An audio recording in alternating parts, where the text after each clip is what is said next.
हमने last time बच्चे जो टॉपिक किया था उसके अंदर हमने angle of repose, angle of friction और उसके बाद होते हुए कुछ पुली सिस्टम से रिलेटेड और जितने भी हमारे न्यूमेरिकल से ये हम सबने अटेम्प्ट किए। ठीक है, इसके बाद का जो आज अपना टॉपिक है वो टॉपिक है acceleration of a body down a rough inclined plane. हम क्या बात कर रहे हैं कि हमारे पास एक रफ इंक्लाइंड प्लेन है। ठीक है, रफ इंक्लाइंड प्लेन का मतलब सबको समझ में आता होता क्या? एक रफ इंक्लाइंड प्लेन का मतलब जहां रफ लिखा होता है इसका मतलब वहां पर फोर्स ऑफ फ्रिक्शन आएगा। वहां पे क्या आने वाला है? फोर्स ऑफ फ्रिक्शन आएगा। अब रफ सरफेस पे ये ऑब्जेक्ट अगर मैंने रखा है और उसको मुझे क्या करना है? एक्सेलरेट करना है नीचे की साइड। पहली बात तो देखो, क्या मुझे एक्सेलरेट करने की जरूरत पड़ेगी? अगर मैं एंगल ऑफ रिपोज से ज्यादा एंगल के साथ किसी ऑब्जेक्ट को रखता हूं, मान लो ये है, और मैं इसको किसी एंगल ऑफ रिपोज से ज्यादा एंगल पे कर रहा हूं, तो ये खुद एक्सेलरेट होके आया कि नहीं नीचे? तो अगर हमारे पास ये जो एंगल है थीटा, ये एंगल ऑफ रिपोज या एंगल ऑफ स्लाइडिंग से ज्यादा है, तो ये ऑब्जेक्ट अपने आप नीचे की तरफ स्लाइड करके आना चाहिए। पहले एक काम करते हैं, इसके रेक्टेंगुलर कंपोनेंट रिजॉल्व करते हैं। ये हमारे पास क्या है बच्चा? वेट जो डाउनवर्ड एक्ट कर रहा है। इसके परपेंडिकुलर डायरेक्शन में हमेशा क्या आएगा? Normal reaction. किसी को दिक्कत है ना? और इस नॉर्मल रिएक्शन के हिसाब से अगर यहां थीटा है, इस वेट के mg के दो कंपोनेंट आएंगे, एक आएगा mg cos थीटा और एक आएगा mg sin थीटा। किसी बच्चे को इस डायग्राम में प्रॉब्लम है, इन कंपोनेंट्स में प्रॉब्लम है? mg cos थीटा और sin थीटा समझ में आ गया। अब mg cos थीटा r को बैलेंस कर रहा है और mg sin थीटा इस जो काउंटर फोर्स थी हमारे पास, ये जो बैकवर्ड साइड में इस मोशन को रेजिस्ट करने की कोशिश कर रही होगी, फोर्स ऑफ फ्रिक्शन, इसको ओवरकम कर रहा है। अब अगर मैं मान लो ये बोल रहा हूं कि मुझे क्या निकालना है? Acceleration of a body down a rough inclined plane, यही टॉपिक अपना। तो अगर एक्सेलरेट हो रही है इसका मतलब इधर को नेट रिजल्टेंट कोई ना कोई फोर्स होनी चाहिए, स्मॉल एफ होनी चाहिए कि नहीं? एक्सेलरेट तो तभी करेगा ना जब mg sin theta force of friction से ज्यादा लग रहा होगा। तो ये जो एंगल है ये भी एंगल ऑफ रिपोज से ज्यादा है, तो ये जस्ट उसे ओवरकम नहीं कर रहा, उससे थोड़ा ज्यादा है, जिसकी वजह से mg sin थीटा कंपोनेंट की वैल्यू ज्यादा होकर फोर्स ऑफ फ्रिक्शन को ओवरकम करके एक्स्ट्रा पुश प्रोवाइड कर रही है, जिसकी वजह से नीचे की तरफ फिसल के आ रहा है। डन है? तो ये जो f आएगा ये किसके इक्वल आएगा? mg sin theta minus force of friction आएगा कि नहीं? यही रहेगा। और जो मेरे पास फोर्स ऑफ फ्रिक्शन आता है वो किसके इक्वल होता है? Mu are. म्यू क्या है? Coefficient of friction. आर क्या है बच्चे हमारे पास? आर किसके इक्वल होता है? आर यहां पे है mg cos थीटा के इक्वल। आर डायरेक्टली किसके इक्वल दिख रहा है? R is equal to mg cos theta. Value डालो, f is equal to mu mg cos theta. किसी बच्चे को परेशानी इसमें? ठीक बात है। तो यहां पर F क्या आएगा? मास इंटू एक्सेलरेशन, यही होगा जो फोर्स होगी, रिजल्टेंट फोर्स, जिसकी value mg sin theta minus mu mg cos theta के इक्वल आई कि नहीं? किसी बच्चे को इसमें परेशानी? mm कॉमन लेके काट दूं, तीनों में m है, कट गया, तो कितना निकला? Acceleration is equal to g sin theta minus mu g cos theta. किसी बच्चे को इसमें परेशानी? और क्या कर सकता हूं? जी कॉमन लेके लिख देता हूं, है ना? दोनों में से जी बाहर निकाला, and this is the acceleration of a body over the rough inclined plane inclined with the angle theta. समझ में आ गई है बच्चा? किसी बच्चे को इसमें परेशानी? अब यहां सबसे ज्यादा मजेदार चीज देखने वाली क्या है, पहले इसको एक बार समझते हैं फिर डिस्कस करेंगे। एक बात बताओ, मेरे पास एक ये ऑब्जेक्ट है, एक ये कोई और ऑब्जेक्ट, ये वाला ऑब्जेक्ट है, मान लेते हैं ये दो हैं, ये दो ऑब्जेक्ट्स हैं हमारे पास, ये दोनों को मैंने सेम सरफेस पे रखा है। अगर मैं एक काम करता हूं, ये थोड़े से में प्रॉब्लम क्या आएगी ना, ये एक छोटा दूसरा एग्जांपल बनाते हैं जिसके अंदर सरफेस एरिया सेम रहे।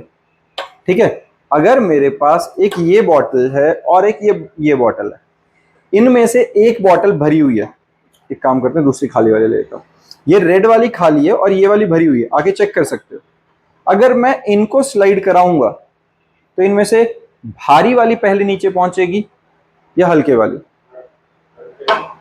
हल्की वाली पहले पहुंचेगी। एक्सेलरेट कौन सी ज्यादा करेगी? अगर मैं ये ठीक ठाक हैवी ऑब्जेक्ट है, ये उसके कंपैरेटिवली थोड़ा हल्का है, इन दोनों को ऑलमोस्ट सरफेस एरिया भी सिमिलर सा ही है, तो late us assume force of friction भी बराबर मिल रही होगी।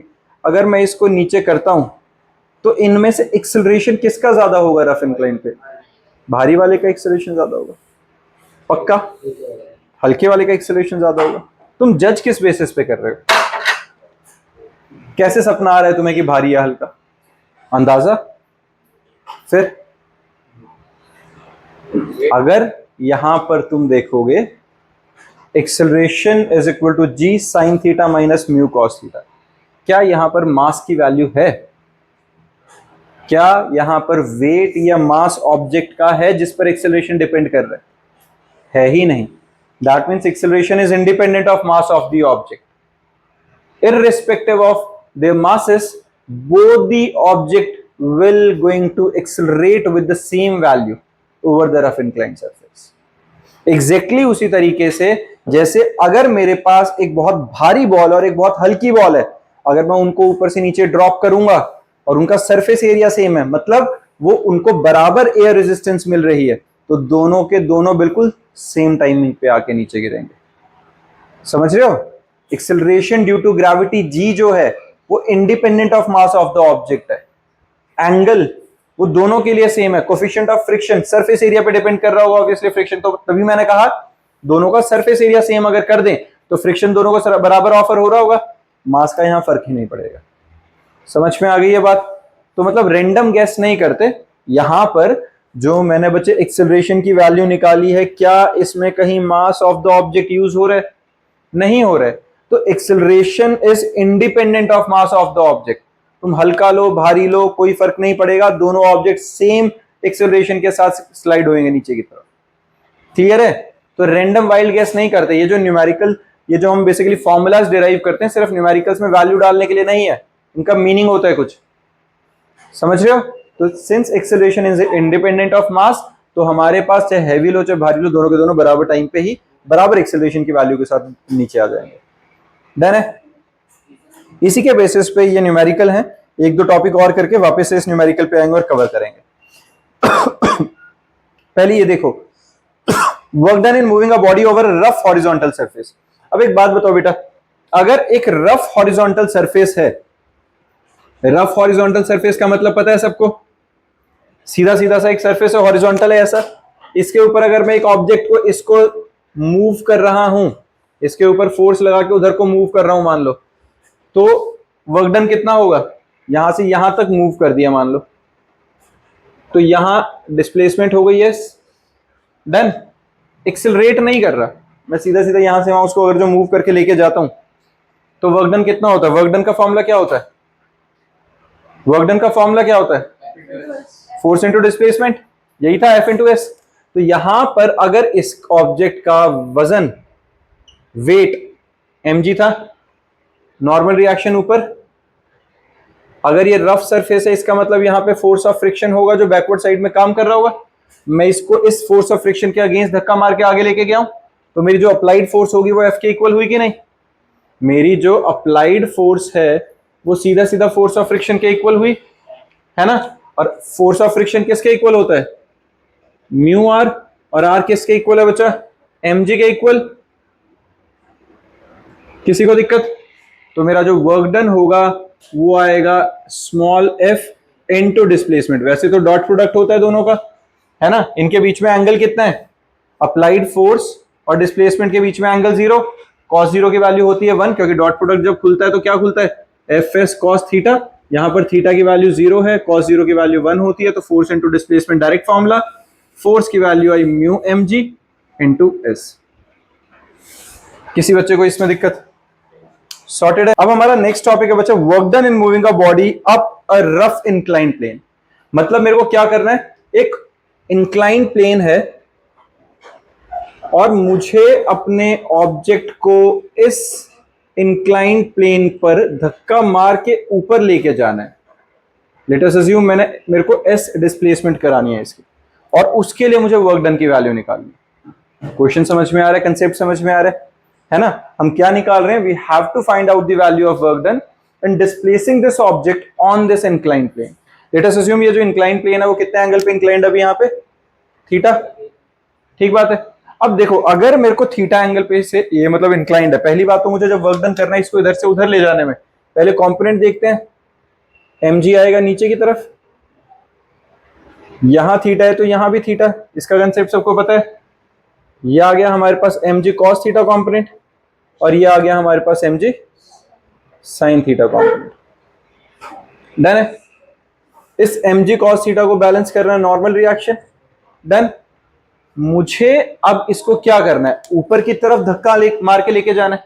अगर मुझे इसे ऊपर की तरफ धक्का मार के लेके जाना है, अगर मैं इसको यहां मूव कराना चाहता हूं तो इस फोर्स के अगेंस्ट, इस मोशन के अगेंस्ट जो फोर्स आएगी वो क्या आएगी बच्चा, फोर्स ऑफ फ्रिक्शन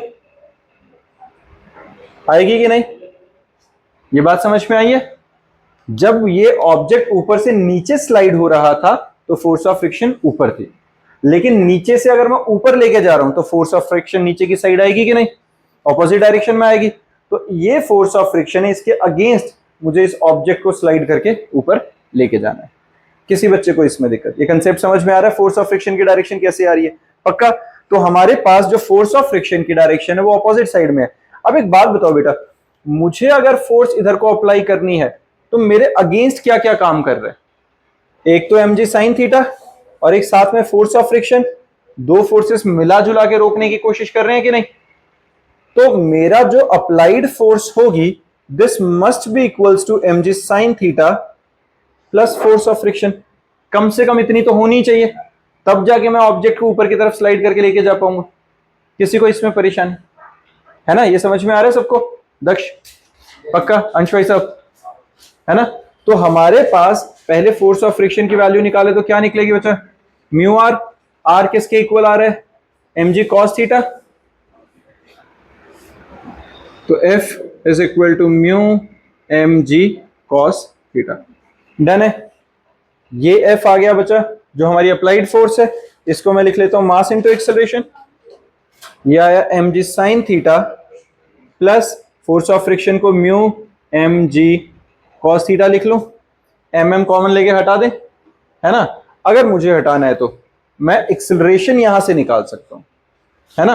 अगर मुझे सिर्फ एक्सेलरेशन निकालना होता तो निकल जाता, लेकिन मेरे को निकालना क्या है, मुझे वर्क डन निकालना है। तो वर्क डन क्या होता है, फोर्स इनटू डिस्प्लेसमेंट।